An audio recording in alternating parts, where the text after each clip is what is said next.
Hi, I'm Marion, and I'm going to read a passage from Notes on Nursing written by Florence Nightingale. Variety, a means of recovery. To any but an old nurse or an old patient, the degree would be quite inconceivable to which the nerves of the sick suffer from seeing the same walls, the same sitting, the same surroundings, during a long confinement to one or two rooms.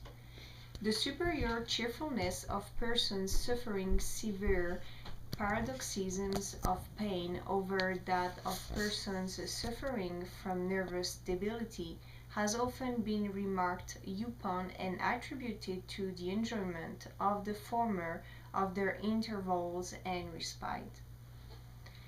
I incline to think that the majority of cheerful cases is to be found among those patients who are not confined to one room, whatever their suffering, and that the majority of depressed cases will be seen among those subjected to a long monotony of objects about them. The nervous frame really suffers as much from this as the digestive organs from long monotony of diet. As example, the soldier from his 21 years boiled beef. Color and form means of recovery. The effect in sickness of beautiful objects, of variety of objects, and especially of brilliancy of color is hardly at all appreciated.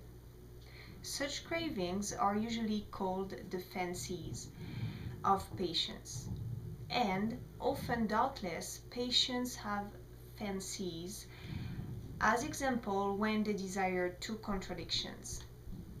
But much more often, their so-called fancies are the most valuable indications of what is necessary for the recovery.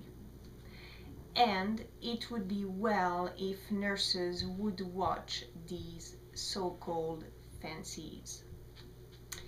I have seen in fevers and felt when I was a fever patient myself the most acute suffering produced from the patient not being able to see out of window, and the knots in the wood being the only view. I shall never forget the rapture of fever patients over a bunch of bright colored flowers. I remember, in my own case, a nosegay of white flowers being sent me, and from that moment recovery became more rapid. Effect of body on mind. Volumes are now written and spoken upon the effect of the mind upon the body. Much of it is true, but I wish a little more thought of the effect of the body on the mind. You, who believe yourself overwhelmed with anxieties, but are able every day to walk up Regent Street or out in the country to take your meals with other in other rooms, etc., etc. You little know you little know how much your anxiety are thereby lightened.